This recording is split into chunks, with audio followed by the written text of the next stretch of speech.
Tech News Weekly is sponsored by Hover.com. Domain names made simple. Go to gfq.hover.com and get 10% off your entire purchase. And by Stitcher Radio. Listen on the go via the Stitcher mobile app. For more information, go to stitcher.com/GFQ. Starting Tech News Weekly in 3, 2, 1.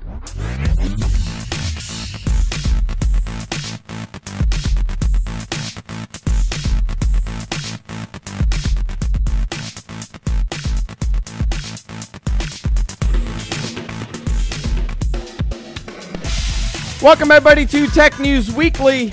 I'm your host Andrew Zarian, and I'm joined by the one, the only Erik Lanigan. How you doing, Erik? Hey Andrew, I'm good. How are you? The one and the only. I don't know if that's a lie or that's a fact. I'm not too sure.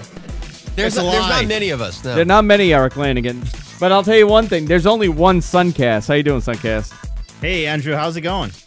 Pretty good. A little late to start the show, but that's just how it works here at the GFQ Network. We're very I was in here for a couple of weeks, so I'm a little rusty myself. Yeah, there was no show last week.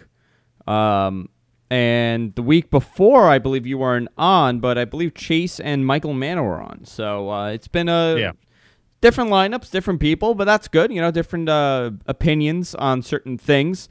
If you, I do want to say before we continue that if you miss any portion of our show, you could go to our website, gfqnetwork.com, and catch the archived version. You could also subscribe on iTunes, Zune, and pretty much every other podcasting directory that exists. I don't know why you wouldn't use iTunes or Zune, but that's where we are.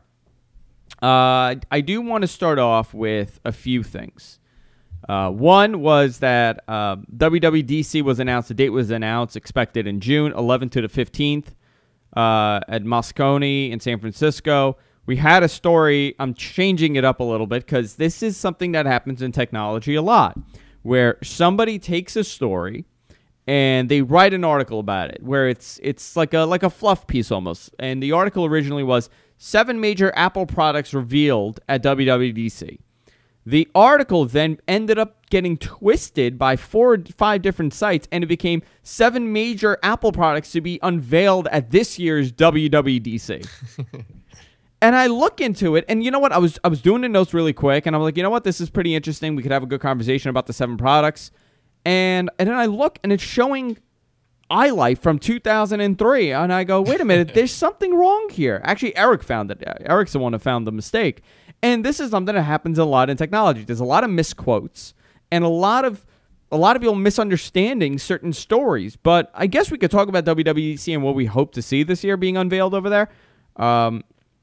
I know Erik is a Mac user. I'm a Mac user. Sunkast does not use a Mac. You use an iPod Touch. I hate Mac. No, you like Apple. But, I do like Apple. But what can we expect to see this year? It kind of to spin off of that story. What do you think we could see this year, Erik, at this year's WWDC? Well, I don't know. At the risk of jumping ahead, I mean, the rumor now is that the iPhones may be delayed to October because of the Qualcomm chip shortage. But I'd hoped to see new iPhones this summer. I thought maybe summer would be the right time to introduce a 4G model, iPhone 5 or something similar. I'm really keeping my fingers crossed for a Retina display MacBook Air. As you know, I told you a few weeks ago, I sent back my Retina display iPad on the theory that my 11.6-inch Air is the better portable machine for me. So as soon as they make that a Retina display, that's what I'm upgrading to. I actually had hands-on for about a week and a half with an iPad 3 that AT&T loaned to me. And I have to tell you, the Retina display is something else. I mean, it's absolutely beautiful on a larger display. I mean, you see with the iPhone 4S, but on a 10-inch display or 9-inch display, whatever it is, it's really stunning. So I could only imagine how amazing it would be on a 13-inch display. Absolutely. I mean, we've seen so few legitimately compelling user-centric upgrades for personal technology in the last few years. I mean, the chips keep getting faster. The RAM has stayed pretty much stagnant. The storage, maybe, 16 gigabytes, at least for the iPads, have remained the same. Meanwhile, we don't really do a whole lot with those, but the screen to really, it's a doubling in each dimension, so it amounts to a quadrupling of the viewable pixels I mean, it's like you're looking at a printed page, like a beautifully printed magazine, even in a photograph or the razor sharp text. I think that's one of the biggest improvements to these devices that we could make right now. Well, something interesting happened last year, and I believe Sunkast predicted this last year, and he said, didn't the iPhone 4S not get unveiled at WWDC last year? I don't correct. It was delayed. It was actually held back because of the release of the Verizon version in January. So it was a very short time for them to release another phone, and the Verizon customers would have been a little upset. But the iPhone 4S was released in November, so this gives them enough time to release a new iPhone back to the June schedule. So they're giving a couple of months here and there, and they're saying, you know what, let's go back to the June schedule for a release. I think it's a better time than the fourth quarter, to be honest. The fourth quarter is it's pretty Why do you hectic. think that? Why do you think it makes better to do it in summer than in the fall? You get back to school, you get a lot of the kids. It gives them more time, and they'll still buy it in the fall. But then in the fall, you also have, Christmas. You do have Christmas. You know what would be nice? I think they have to eliminate that March schedule for the for the iPad. Turn that into a Christmas seller. Make the iPhone the back-to-school product. I agree. I've heard other people say that too, and I think that's a good point. I think phones are a little bit trickier to give as Christmas gifts because you have to have the whole plan sign-up thing. If you have to transfer a number, you can't exactly surprise someone with a new phone under the Christmas tree if it's got to be connected to their AT&T or Verizon account, right? iPad is a little bit different. You can just give one of those, and from what I've heard in the news, the iPad upgrades are the things that people hold out for. Rumor was that not as many people bought an iPad this past Christmas because they were aware that the Apple release cycle would put it for about February, March, and that is what happened. Yes. I'm just looking at the notes here. Just trying to see here. You know what? You know what's interesting here? This is one thing that fascinates me with this. When you look at the unveiling and the lineup that they've had, the MacBook Pro line has not been updated. Right. And I would imagine that they would do this WWDC would kind of be around the MacBook Pros, and they would kind of go to that next version because it's been about a year and a half since they've done a refresh of this model. I have a 2011, and it's a pretty, it's getting outdated at this point. What do you think of that? Do you think they're going to refresh the MacBook Pro? Yeah, I've heard rumors about that, which I think are pretty compelling. The idea that they would become a little bit more like the MacBook Airs, they'd probably lose the optical drive. I think it's about time for that. Just, dump that off. It's a $50 external drive. I think that'll cover most users at this point. Retina displays again would be great. And by the way, the reason that we think a Retina display may be forthcoming on Macs is because for a while now, the Mac Minis have had some kind of high DPI mode with double the resolution icons that you can sort of hack the machine into booting into. So we may see that on the MacBook Pros before it makes its way into the Airs. Also, new Intel chips. Was it Ivy Bridge? Do I have I get those confused. Whatever the new Intel chip is supposed to be a major improvement on battery life and performance and especially graphics. Yeah. So I expect we will see MacBook Pros. Sunkast? But sorry. No, go ahead. Go ahead. Sorry, they've used WWDC mostly though recently for iOS products, and their logo shows iOS icons. So we may again not see any Macs at all mentioned at WWDC. What do you think, Sunkast? New MacBook Pros at WWDC, and then we'll move on to another story. But do you think you're going to see an iPhone, new MacBook Pros? What do you think? It's anybody's guess, really, as far as what Apple does, because nobody knows what Apple's going to do. You can have all these sort of rumors, but then none of the rumors will be true. Nobody knows really what's going to happen. You can guesstimate, take a stab in the dark, and hope that it's true. I think they will end up refreshing the MacBook Pro line because I think it's about time that they do something with that. It's been a while since they've refreshed it, in my opinion. Yeah. No, I think you're right. I think you're absolutely right with that. That's the only thing that, to me, makes absolute sense right now for them to do without a shadow of a doubt. Everything else is just such a rumor at this point. It could go either way. You don't really know what they're going to do with everything else. Yeah, no, you're right. You're absolutely right with that. Let's move on to another story, something that's less speculative. Let's move on to the cloud wars of 2012, and that's what I'm calling it right now. It is heated up. Microsoft has re-released, I guess, updated their SkyDrive package. Google Drive debuted. You have Dropbox, and you have Apple iCloud for the Apple users. But let's say it's between Google and Microsoft.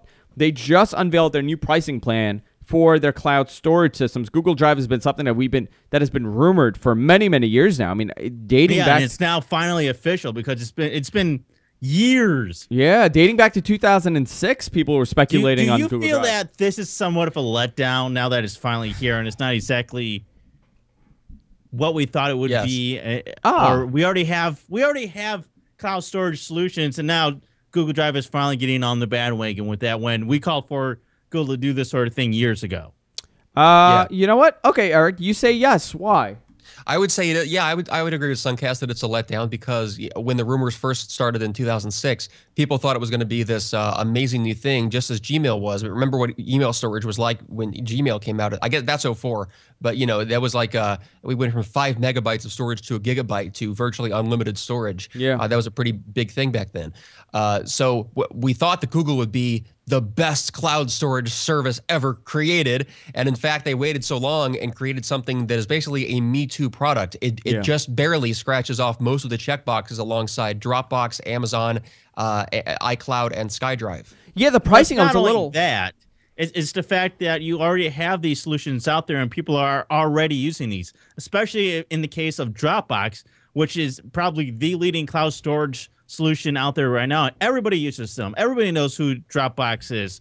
So why should people that use Dropbox now use Google Drive? Very good. Actually, that's a very interesting argument to make. Just to run down the pricing plan, Google Drive is giving away 5 gigs. Microsoft SkyDrive is giving away 7 gigs. But if you're an existing user, you must opt in, and you get another 25 gigs. You have to have a @live.com or @MSN email address.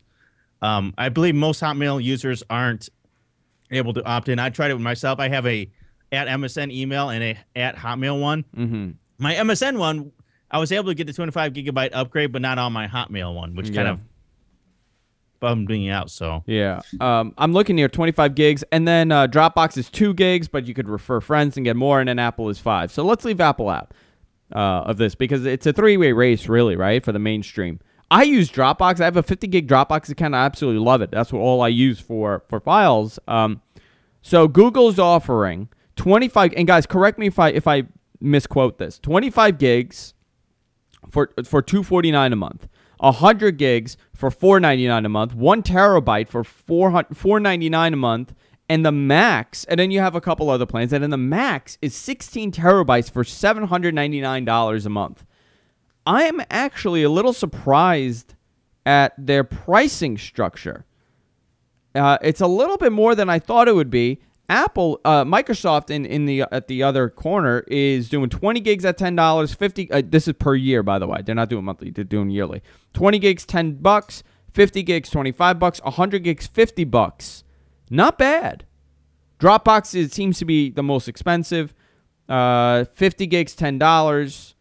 Let's see. Actually, no, it's pretty cheap. Actually, 50 gigs, $10 a month, which is about $100. So here's no, it is more. It is more. Sorry, and their pricing structure is that Dropbox in most places charge per year, whereas Google Drive is charging you per month. Yeah, and in the short term, that looks cheap compared to everybody else. It's basically just marketing. Hey, let's play. You can only pay $3 per month versus these other places that charge you $25 per year.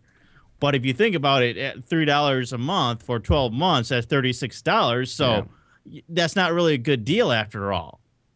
Yeah. I don't understand why they're charging per month versus per year like everybody else. What do you think, Eric? I mean, is this something that you're going to get? Do you have a Dropbox? I mean, I pay for a 50 gig Dropbox account, and I use it all the time. I mean, it's something that I always keep. I have a lot of my pictures stored on there. What I actually do, I have a system where whatever photo I take with my phone or with Instagram or anything, or even when I upload it to Facebook, gets dumped onto my Dropbox account as redundancy for me. So you use it sort of a backup and sort of a a file shuffling device between multiple devices that happens automatically. Yeah, so there's been many times where I've, let's say, wiped out everything from my phone, and I forgot to double check on the photos. I just automatically thought it was syncing, and it wasn't. I ended up wiping out, 300-400 photos that I took on my phone. Now it's automatically getting, uploaded to the Dropbox account. So I like it for that reason, but I really don't do too much file exchange with it. That's pretty much what I use it for. And I keep a couple important documents on the cloud just in case. Do you pay for cloud storage? I don't. I'm trying to figure out why that is. I think with pictures and things, I'm very particular. I like to know that they're straight into iPhoto or into Aperture and that they're retained at the highest quality. Again, because I have my little MacBook Air, that I can do most of my computing on a major desktop operating system right then and there. What I think is interesting about the Google Drive is they're pretty competitive on the pricing for the storage. You can't really, they're cheaper dollar per gigabyte than Dropbox by a lot, although at the moment I don't think you can do as much with them as you can with Dropbox. Dropbox works with a lot more services, syncs with a lot more devices. I almost wonder if Google Drive is positioned more like Amazon's S3, where they will eventually get back into the cloud computing area, because Dropbox is stored on Amazon, and as well as a lot of major new websites are all stored on Amazon's cloud. Google should be competitive in that space. I think Google is kind of trying to get enterprise in this by those crazy expensive, high storage packages. 16 terabytes for $799. Obviously, you're targeting enterprise users. What they've been aiming for all along, because they have all these applications, all these services, such as Google Docs, that goes along with all of this. They want you to have your email, your documents, everything all right there for you. Yeah, no. I think you're absolutely right. While Microsoft is trying to get the end user, the consumer, and Dropbox is for, majority it's for the consumer also, and Apple's in its own little bubble over there. So out of the three, Google Drive, Microsoft SkyDrive, and Dropbox, which of the three do you think is the best? Oh, you know what? I don't know if you're gonna agree with me, but I think SkyDrive will ultimately be the standard in this category because what? Yeah, and I'll tell you why. It's a Microsoft product. Windows 8 is coming out. A lot of people are gonna start using this with Windows 8. I think it's just gonna, and then eventually it's gonna be there automatically. I think you still have to download an application for this, but eventually, will a lot of people start using Windows 8? I think the jury's still out on that one. Yeah, that's also, you know what? That's a very interesting point you're making. Will they start using Windows 8? We know how right you are most of the time with these tech predictions. No. I'm right, except when it comes to an Apple product. Except Apple products, because I have said that the iPhone is, and I quote, stupid, and the iPad is an oversized iPod Touch, and I've been wrong both times, and I've taken it back each time. No, I think Microsoft SkyDrive will be the standard because you're kind of going to be forced into that. It all depends how they position this. You would think they would have it automatically in Windows 8 where it's not a download, where it's there. You give your live account, and now you have this file up on the cloud, and everybody gets it automatically. If they position it's a little weird because what Microsoft SkyDrive did, I believe, this week or last week is that they actually changed the amount of space you get for free, which I think is a little weird. It was like 20 gigabytes, and then they changed it to 7, which is a little weird in my opinion. Why would you make that change? Yeah, why would you? Oh, I think it was just to get over the iCloud and Google Drive, and I think also Amazon, who's interestingly not included in this chart. I don't know who made this chart. I think CNET. I think they also have a 5 gigabyte free. So they just wanted to say, oh, they're giving you 5, we'll give you 7. Do you use Amazon? I have an Amazon Cloud. I think I have like 50 gigs with them, and I never use it. Yeah, I think they gave me some free storage because I bought some album at the right time on the MP3 service. Yeah, that's what it was. I think it was the same thing with me. I haven't used, again, I don't really need to synchronize a whole lot of stuff. For synchronization, I don't think I'd use that. The Google Drive, though, is cheap enough. I might price match that and try to look into maybe some long-term off-site backup using it that way. You know what's going to be funny? In about, let's say, 5 years, when SSD drives become inexpensive and more services are offered for cloud storage, and more people start using it, we're just going to have maybe 300 gigs local, and everything else is going to be on the cloud. I hope so. I think the bandwidth is really going to make that be the deciding factor on that. I mean, do you think that this is going to be a thing now where people don't necessarily need, 2, 3, 4, 5, 6 terabytes of hard drive space, and they'll get a smaller hard drive in these devices and everything just ships to the cloud? Well, it's interesting. I think a lot of the reasons that people buy such big hard drives, especially geeks, is because we're acquiring various Blu-ray quality movies that need a place to be stored other than a Blu-ray disc in a store-bought package sometimes. Whereas I think even iTunes, when you download an HD movie, you've got a multi-gigabyte file that up until recently, they would never even let you download a second time. Yeah, no. So you got to have a storage place for those. I hope that changes soon. I don't know what the best solution is. I don't like the fact that it's tied to DRM. But I do like the idea that once you buy something, it's not up to you to store it locally and back it up yourself. Did you eventually go to iMatch? Did you do the iMatch service or no? I haven't yet. I just haven't taken the time. Me either. And you know what it is? It's like I go to do it every weekend, and I kind of convince myself not to because some of my stuff is not tagged properly. Right. So I have to go back, tag some stuff, delete some stuff, and then I'll do iMatch. Exactly. Sunkast, I know you don't care for iMatch. There is another point to this story with Google Drive, and that's the terms of service. Yeah. Because this is kind of an uproar. Now people are like, wait a minute. I don't know if I want to use Google Drive because of what they're saying in their terms of service. There's some questionability as far as who owns what you upload to Google Drive and what Google can do with those files that you upload to Google Drive. Because in their terms of service, it's very loosely worded as far as what Google has. Basically, they're granting themselves a license to everything that you upload. And the way they say it is just very bizarre. It's like the rights you grant in this license are for the limited purposes of operating, promoting, and improving our services and to develop new ones. Yeah. And it's questionable as far as what all they can exactly do with this versus some of the other ones, such as Microsoft SkyDrive and Dropbox, which have more strict terms of service as far as what they can do, which is really great. I think Dropbox is one of the best, and they're like, your stuff is your stuff. You own it. We can't really do anything. We don't even license it. We're just giving you storage space for it. Well, also, didn't Dropbox, and not to stay on the subject, but I do find this interesting, Dropbox is doing something new where they kind of fall under the same thing that Mega Upload fell under, right? There was some sort of weird thing where they're kind of doing a similar thing that Mega Upload was doing with the files, and now people are fearing that people might go after Dropbox. Well, Hollywood is after anybody that stores anything online.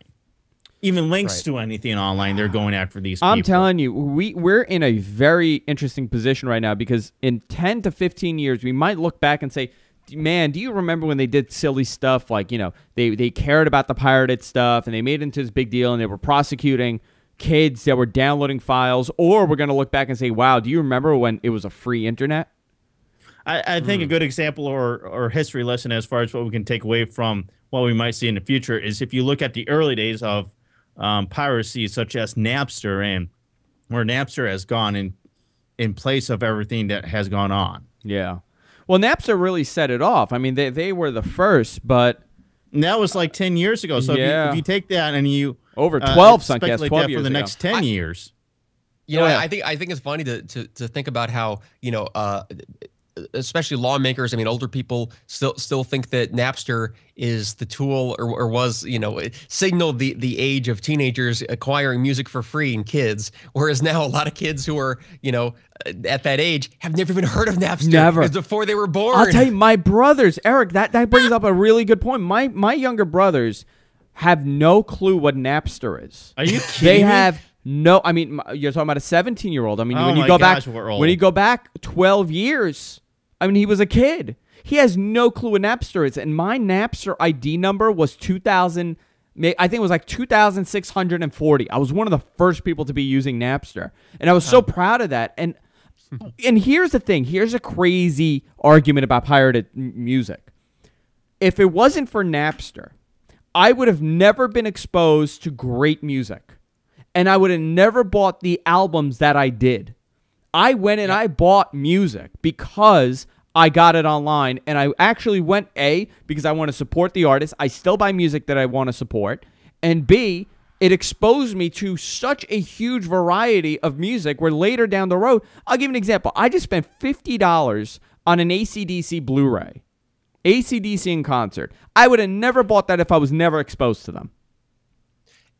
Absolutely. I am very much in favor of this. Whenever you look at those statistics saying that they're losing trillions of dollars a year on lost intellectual property rights, they're assuming that every download, again, this is nowadays, not Napster, but even then, the same arguments were made, that every download is equivalent to a lost sale. Money that is stolen from their pocket. All these places that sell music let you listen to it before you buy it. Yeah, you're stealing it. Yeah, these lawmakers and the MPA, well, the MPAA and these guys obviously aren't, but the ones who are supposedly protecting the public interest should look at them and say, well, no, wait a minute, guys.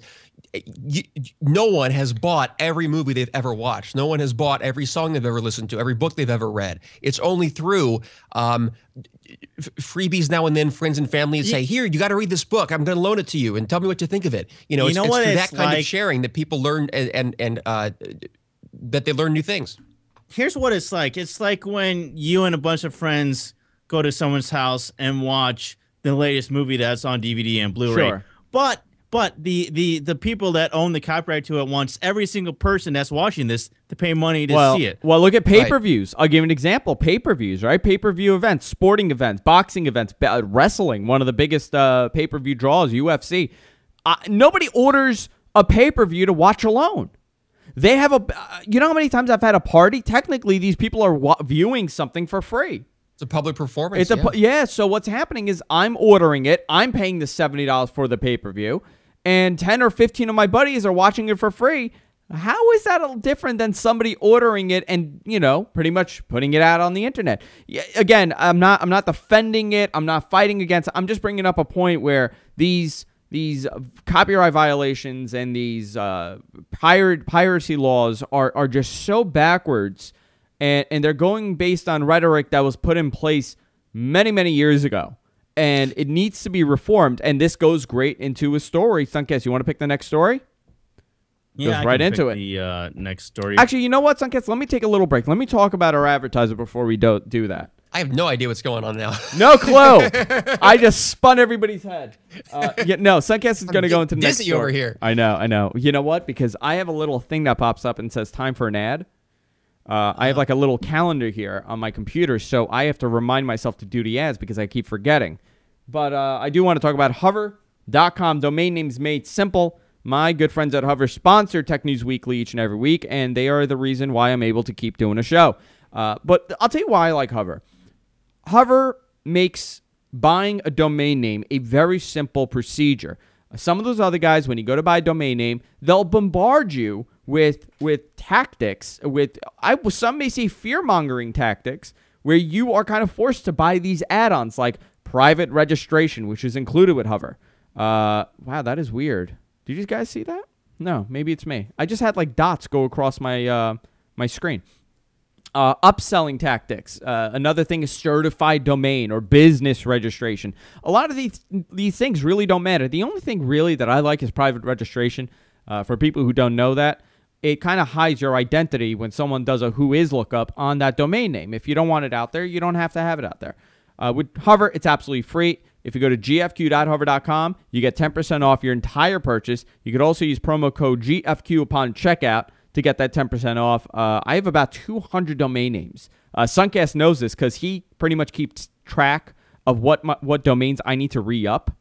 And he just told me, like... Unfortunately. Yeah, unfortunately. And every month, it's like 10 or 12 domain names that I have to buy. Sometimes I let them go through. You have an addiction problem here, I think. I do. It's like gambling. We're going to have to send you to domain rehab. No, I actually sold a domain name recently. I sold a domain name for like $3,000.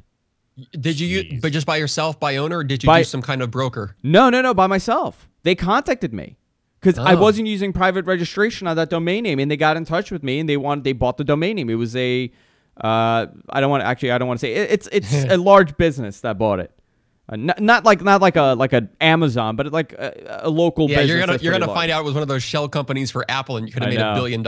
I know, isn't that funny? No, it was actually a pharmaceutical local company. It was It was here. And I actually bought it for a friend that works there. And my friend kind of told me, like, hey, this guy owns it. Why don't you pay him? And they bought the domain name from me, so it's pretty good. I also owned a couple other domains that I gave away for free. But I do it with Hover. They make it extremely easy. They transfer the domains very easily. So if you're with another company, you could even transfer your domain name from them. And it's $10 for the year, so you're saving a ton of money, plus the 10% off. And they do all the work. It's absolutely free for them to do the work. Go to gfk.hover.com, get 10% off your entire purchase. Thank you, Hover. Sunkast, I would like to ask you a few questions. One, go into the next story, and what is it? All right, this next story is something that's been a very big controversy this week, and that's the CISPA bill that's in Congress right now. I don't know if everybody's heard of this. It's kind of been something that's very similar to SOPA and PIPA. CISPA is a bill that's passed in the House and is now in the Senate. And what CISPA does is that it's a new law that says that they can have some information shared between the government, federal agencies, and companies out there, because what they're worried about is other government agencies such as China, Iran, and cyber attacks that are out there. They're worried that if they don't share information between the government agencies and these companies, that we're at a bigger risk for having our data stolen from these foreign agencies. Yes. And the controversy is that there's a lot of people that say that this is similar to SOPA and PIPA and that it doesn't go and protect people's privacy enough. This was actually introduced by a guy named Mike Rogers. He's actually a Michigan guy. I think he's pretty good. I think the intentions behind this bill are very good, but there's some questionable wording in the bill that makes everybody worry about who exactly can gain information using this bill. Yeah, because now what's happening is that it's a vague bill and people have been fighting. But the Obama administration has said, we will veto this bill. Yes. We will not pass this bill if it comes on our table. So what's going to happen is they're going to take the bill, they're going to change some of the wording, they're going to modify it, and it'll eventually pass. But the bill in this set existence most probably will not go into effect, and Obama will probably veto then again, it. This is something that is an issue with all bills. It's not necessarily just CISPA. There's a lot of bills out there that have written language that upsets people. They don't like the way it's written. They're like, "Oh, we can't have it written like that way." This is just how it is with all laws that are presented in Congress, and it's kind of a silly thing because everybody's going to argue, well, I don't like the way this is written. No, I don't like the way that's written. And it's just a whole bunch of crap. Yeah. This is one thing. When SOPA and PIPA, to me, those were really dangerous because it was going to eliminate the freedom of speech. Eric, which CISPA, is an in my opinion, I love the intention behind it because I think we do need something like that so that we can have federal agencies sharing information about attacks out there to other companies out there so that they can protect their systems from these foreign attacks. But the rhetoric that the bill is formed in, the way the bill is formed is it's extremely vague, and they do that so they don't violate the bill. They keep it vague so they could do more with it, but this could be taken as a negative thing and could be turned into this whole idea where they could invade your privacy and you lose a lot of your rights with it. Yeah, I honestly think some of this is a little bit overhyped to a degree. Eric, what was that? I don't think it's nearly as bad as SOPA or PIPA is. Right, it's not as bad. And from what I just scanned a minute ago, and unless this headline has now been is now expired, it said that there is currently not yet an equivalent in the Senate. So this may never even happen, which is one of the reasons that I haven't really followed it that closely. And yes, even in its wording, it is less threatening to basic internet users, especially in the United States, than SOPA and PIPA were. However, it does, it creates a weird kind of a I don't want to say shadow government because I know that's like a conspiracy, but it's like, please say shadow government, Eric. Please. Well, okay, so it sort of privatizes law enforcement, right? Because instead of just having the FBI and the Department of Justice and the government doing it, they then bring in these monopolies that a lot of these guys have helped to create. Verizon and AT&T. Everyone knows that famous AT&T room on that street in San Francisco. They've got that creepy room that has a big orange door with no handle or doorknob of any kind, and that's just for NSA wiretapping. Sure. And of course, the only reason they can work with people like AT&T and Verizon, who together are about almost 90%, I think, of American telecommunication subscribers, because they can work with just those one or two huge monopolies. They are effectively a co-government entity, and are now want to share information between each other in order to apprehend us, even when that includes, and again, this is scary, when they talk about cybersecurity, a lot of their rhetoric includes intellectual property theft, which means cybersecurity isn't just terrorism, it's also downloading. Yeah, no, absolutely, and that's the thing. That's the problem with the bill. We are at the point where we need cyber protections.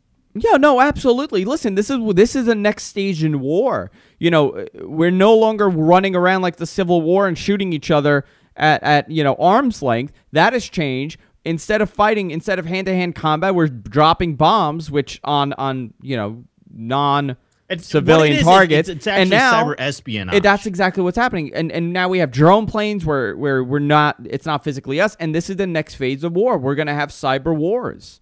It's done by a guy at a computer terminal with a bunch of cool stuff. By the way, this is far more dangerous than any physical war, because this could bring down any kind of government infrastructure if people are doing, they know how to get in there. They could bring down a whole lot of stuff and do a lot more damage, because information. If you want to lose sleep for about a month or two straight, read about how there are all these so-called infinite day known vulnerabilities, as opposed to 0 day where it's exploited before it's known. Infinite day means that it's known, but they have no plans to patch it. And so we have nuclear reactors and power grids running entire cities and metropolitan areas, and defense grids and so forth, that don't have any protection. They can just be the right malware, the right hacker at the right time, and way more damage can be done than a bottle of shampoo getting into an airplane. No, you're 100% correct. 100% correct. So, we're going to see where this goes with the bill. I'm a little disappointed, because in the House, when they were writing this bill, they did have an amendment to add some sort of privacy protections, but it never did make it into the bill itself. So they have tried to add amendments and language to the bill that would help with privacy protections, but nobody's just picking it up. It's just one of those things. Yeah. To move on to the next story, let's see. What should I go to here? I'm going down the list here. You know what? I do want to go into the poor Sprint. No, I'm not going to go into Sprint. I do want to talk about the iPhone 5. We'll go to Sprint after that. But they're saying, and Eric stated this earlier, that due to the Qualcomm shortage of their chip, that it might be delayed till October. We were just discussing WWDC. I don't think we're going to see it in October. I really do. Just a touch on this. I really hope not. Yeah, I think that would really hurt them to some extent if you see an iPhone in October. They really should. I don't know what's going on here. Hey, get out of here. The dog is ripping up my show notes. It's also possible that Qualcomm saying that they have a delay in their process may be misdirection for the industry, in case Apple's already secured their earliest supply. Yeah. You never know. Well, I think Apple has, and this was one of the issues with the Retina display. People were saying, well, why hasn't anybody else put out a Retina display phone, or whatever they called Retina? Why haven't we seen Retina displayed laptops? It's because Apple's buying up most of these displays. And companies like Qualcomm and Samsung and LG, they're not able to pump out as much as they can, as much as they would want, because Apple's buying most of these chips and displays up. Although on a positive note, I think consumers can look forward to seeing Retina displays, or on the Windows side, they're often called high DPI displays, because Microsoft put their Windows 8 blog post recently describing high DPI resolution independent displays in the Metro interface, and how it's very much already being planned for having screens that are this size, 11.6 inches, that are double and even quadruple the resolution. Well, I'm going to be honest. This is as important, in my opinion, and maybe Eric, you would agree with me or disagree in Sunkast too.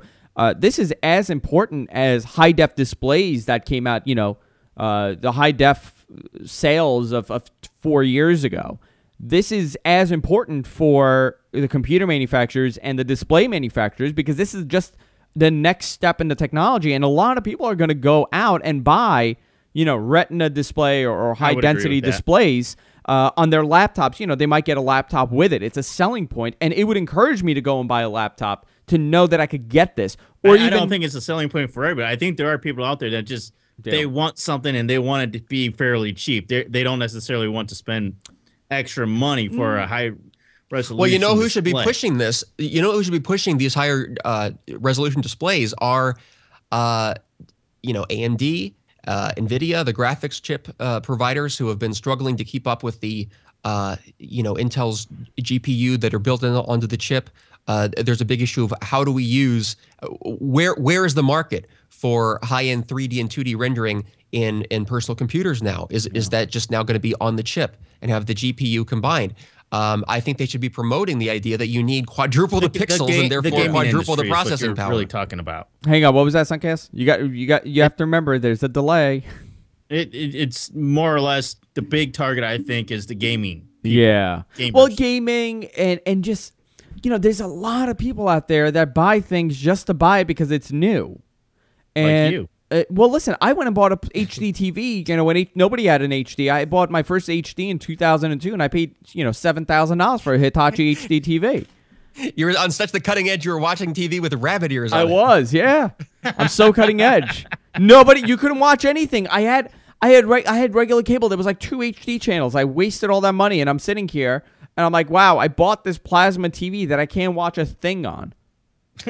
So, you know, people go and buy stuff like that. It just happens. Another Apple story is that Apple's working on a 21,000 square foot cafeteria in Cupertino, so it kind of keeps their employees safe from passerby, you know, listeners, eavesdroppers.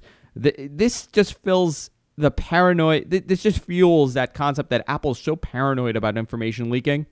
And it takes it to a whole separate level at this point. Well, at least now if they lose their iPhones, they know that it's in their cafeteria. Yeah, unless they go into a bar and getting loaded. They're gonna have like you know, bunkers now. Where like the what do they call it? Wasn't that in some story? I don't know if that's fiction or not. But when there's like a major high security or like a biohazard breach that like there's like go to like DEFCON 5 and the core team goes like deep underground and they live and they sleep and they work there until they find the solution. I think that's what Apple does now with their phone development. Yeah, no, that's true. They took during 9/11, they took Dick Cheney into the mountains of Virginia, and there's like this bunker that they put him in. No, I think Apple's going to start acting like that. Android 5.0. It's a little weird. Yeah, Android 5.0, it was announced that Jelly Bean, which is their next version of Android, will be featured on the next Galaxy Nexus device, and Samsung, once again, got rights to produce the next generation Galaxy Nexus. The reason why this is an important story, and the reason I was going to pass over this, but I find this very interesting, and I'll tell you why. The implementation of Android 4.0 across the board has been awful. Just now, I think this month and next month, they'll finish up their rollout of their new devices that are getting it. It's been so bad with the rollout where phones that are still just coming out do not have ice cream sandwich on them. Or an upgrade path. Or an upgrade path. You don't know. They haven't announced it. I have, actually, I'm getting it back. I gave it to Coco to use. I have a Galaxy Note that was given to me by AT&T to review, and it's running. I love the phone. I think it's a great device. It's a little big, but I think it's pretty cool. It's running Gingerbread. It's running an outdated version of Android. So my review of this is going to be negative. This device is not, I don't know when it's getting an update. They haven't really fully announced it, but the turnaround time is so bad where you kind of have to get that phone that has the pure Android experience when it comes out to kind of experience the next generation of Android. They're saying, I think they're aiming at November for a release. And I'm just thinking, I'm like, you know what? This is so bad that November is the release date for Android 5. And in a way, it's kind of a good thing, though, I think. Yeah, I mean, but here's the problem. They're rolling out the next generation, which they have to. They have to constantly fix it. But the phones that are on the market currently are not being upgraded. And we don't know that it's so confusing to anybody to go and buy an Android phone because there might be 3 phones on the market and all 3 phones will have a different version of Android. On the other hand, though, it is fueling new devices. It manufacturers to create new devices for these operating systems. Well, I think the point Andrew's making, and I agree. I mean, if someone did a good chart about this, I don't know if it was Wired or SteamNet or someone a few months ago, but they mapped out the lifespan of a smartphone over the last couple of years. The variable being continued software updates. And it showed that Apple's iPhones come out so far ahead of almost any competitor's Android product or Windows Phone product. In many cases, those products they're lucky to get a 0.1 or a 0.5 point release. Very rarely do these devices ever even get the 4.0, 5.0, 3.0 as they come out. Windows Phone 7.5. A lot of the phones running Windows Phone 7 and 7.5 right now, they're saying they may not ever get Windows Phone 8. Yeah. Whereas Apple's phones get, people want to complain that they stop upgrading the 3G and the 3GS after a while, but compared to all their competitors, they're doing so much better at making that phone grow in value over time by way of upgrading the software, adding features where the Android and Windows Phone side is not being competitive. Well, the also another issue with Android is that, you may have, let's say, the flagship phone, right? But following the flagship phone, there'll be 4 other flagship phones that don't get a update. That's the problem. That's the most confusing part right there, is that you have these flagship phones and you can't even get a freaking update for it. No, and look at this. Ice Cream Sandwich only counts for 3% of Android devices, while Gingerbread counts for most of it and 63% of the devices. I think you do have to give it some leeway in the fact that it does take time to roll out updates to devices when you have that many devices out there. Yeah. That is part of the problem, is that that number does seem a little bit low, but then you also have to consider just how many Android devices are out there.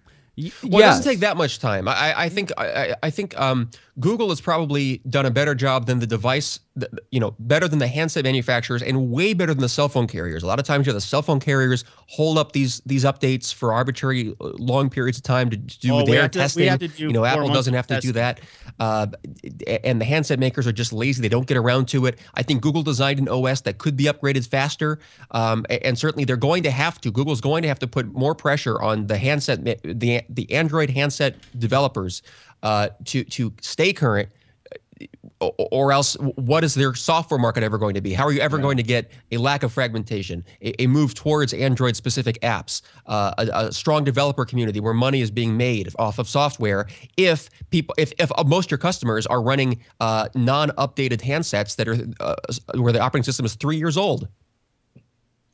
No, I agree with you, but here's my problem with this, Sunkast, is that Android phones are coming out months after the latest version has been released, and they're running an older version. That is my problem with the insanity that is Android. And this, at least Samsung is getting it, and we know that every year they're going to be releasing that flagship phone. And people are going to kind of go to that because it's the pure Android experience. But I do find it alarming that we are just now, 6 months after the release of 4.0, just now getting a rollout of Android 4.0 on some of these newer devices. That's what drives me crazy. We'll do one more story, and then we'll do our picks of the week. Let's do this story about mobile data. 2/3 of Americans unwilling to spend over $50 a month on mobile data. This is according to the Parks Association. I think that's what it said because I closed out the story. $50 a month. Listen, I don't think that's a bad price plan, but you are not getting unlimited data, and that is the problem with these price points, and that is the problem with mobile data. I had a chance to speak to the VP of AT&T. I went to an AT&T event last week, I believe Thursday, and I had a chance to talk to the VP. And I asked him, I said, what are your plans for mobile at home, 4G at home? What are your plans for that? And he gave me an answer, and I felt comfortable enough because the guy was from Queens, and we were joking around a little bit. And I said, well, that's a little bit of a BS answer. What is honestly the plan for AT&T to be rolling out 4G for people who cannot get high-speed broadband? And he turned around and pretty much said, the goal right now is mobile. That is what we're concentrating on. And they're still rolling it out to most places still. Yeah, they are still rolling it out, but I do believe they do not have enough faith in the infrastructure to kind of support at-home use. They specifically want to target mobile first and then go to it. But again, they're still capped. Well, that's just it. Is that it's just not practical at this point in time to have 4G mobile internet for home use. But do you find $50 expensive, Sunkast? Oh, yeah, totally. I wouldn't want to pay more than $30. But how about if it was unlimited data and unlimited bandwidth at $50? Then would you consider it? I would consider it, but I still think that's pretty expensive. How about you, Eric? I think they screwed up their pricing model. I think you have to do it either two ways. You have to price where everyone is getting, where sort of everyone's paying their fair share to maintain the infrastructure, maintain the electricity, get the permits, build the equipment, that kind of thing. That's what our broadband at home has been structured since the beginning of broadband. But instead what they've done is they've created sort of a pseudo pay what you use, where if you use 0, you still pay for the gigabytes you didn't use. Yeah. So that's silly. I would be okay with paying per use if the per use price was much lower than they're proposing, and you didn't pay if you didn't use it. Well, they're banking with these price plans. They're banking on you not using any data. Right. And most people over provisioning. Most people, you will be surprised. Most people do not use anywhere near their data that they pay for. You know how much 4G data I use a month? I use 400 megs a month of 4G data. Right. Well, that's another thing that this study points out is that nearly 50% of smartphone users are completely oblivious to the amount of data that they're consuming every month. Yeah, well, I agree with you. I don't think anybody knows. I guarantee you, if you look at our I don't think anybody knows what they're using at home either. No, nobody knows what they're using. The consumer has no idea what these numbers mean. They don't understand a gigabit and gigabyte. All they want is just access to what they want. Yeah, I mean, I'll give you a perfect example. When you look at the at-home broadband and the way they measure bandwidth, right? They measure it in bits, not bytes. So when they say it's 40 megabits of data, you get 40 megabits upload. Now, 40 megabits it looks like it's a big number, but it's really 4 megabytes or something close to that. I mean, the conversion. What is you're very talking similar. about is data rate versus data storage. But people don't understand that. They have no idea that there's a difference between bits and bytes. Nobody knows that. So they're thinking, wow, look at all this speed I'm getting. And the obvious unfairness of having metered billing where the user cannot even have access to that meter and has no idea how big or how small everything that they access is. I remember when in the early days, of broadband, they would always use kilobits, not kilobytes of data, of bandwidth. So it looked to be a lot bigger. So I remember when I first had my DSL, it was 640 kilobits download, and I think 76 kilobits of upload. So you would think, wow, that's a lot, but it's actually 64K and 7K. It's very low. You're getting 64K of download, which is, I mean, of course, for the time it was high when you were getting 5K download. Now you're getting 64K, but people were under this impression that they're getting a lot more, and people are still under that impression that they're getting a lot more than they're paying for. Not to mention the infamous up to. Yeah, that's another one. Up to 2 megabits of upload. See, this is why I'm saying that I'm not comfortable with spending that much money. It's not only that, but it's like I'm already paying, $50 a month for my home internet. Now I got to have another $50 on top of that for mobile internet, and that's not even, nearly the same amount of bandwidth that I get at home. I mean, sure, I might not use nearly as much as I am mobile, but I'm going to want to use it, and I might want more than what they can offer me for $50. No, you're absolutely right. Absolutely right. It's time to wrap up, but we do our picks of the week before we wrap up the show. Who wants to go first this week? Eric, do you want to go first? Sure. My pick of the week, I'm sure other people have done it on the show before, but it's OpenDNS. You guys probably already use it? I don't use OpenDNS. You don't? Sunkast, how about you? I've used it before in the past. I switched off of it at the time that I upgraded the Comcast business class because they made a big deal that I used their business class DNS server. I guess it's supposedly faster than their consumer grade one. I don't know why they would make that distinction. And then there are all these problems with it. So I forget what happened with that. But I was looking them up again, and I've switched all my computers and my router back to OpenDNS because they've actually added features since I last used them. If you're not familiar, OpenDNS, it's an alternative to the domain name lookup system that your ISP provides. Google has one too, but OpenDNS is totally free. It's very secure, very reputable, highly reviewed and respected. They make their money off of selling to enterprises and big business, and also I think schools and any large enterprise, libraries, etc. The features they've added, historically, it's been a faster DNS. So supposedly when you type in google.com, that gets looked up faster than your local ISP would do to switch the domain name to an IP address. So it's faster, but it's also more secure. They protect you against known phishing scams, such as the Flash Blocker, or no, was it Flashback? Was that the recent one from Mac? Yeah. Flashback, yeah. It modified your DNS and sent you to malicious websites that were being spoofed through DNS. The FBI, there's that story that the FBI is going to shut off the internet for a lot of users who have a type of malware infection that changed their DNS to a fake address, which the FBI, since they shut down the malware, has been supporting so that people didn't lose their internet connection. Well, if they had just instead switched their DNS to OpenDNS, which again requires no software installation, nothing to install, so it's totally secure and easy to do. If you put it on your router, every computer on that router gets access to it. It will not let your computer go to sites that are known scams. It will not resolve those IP addresses or those DNS.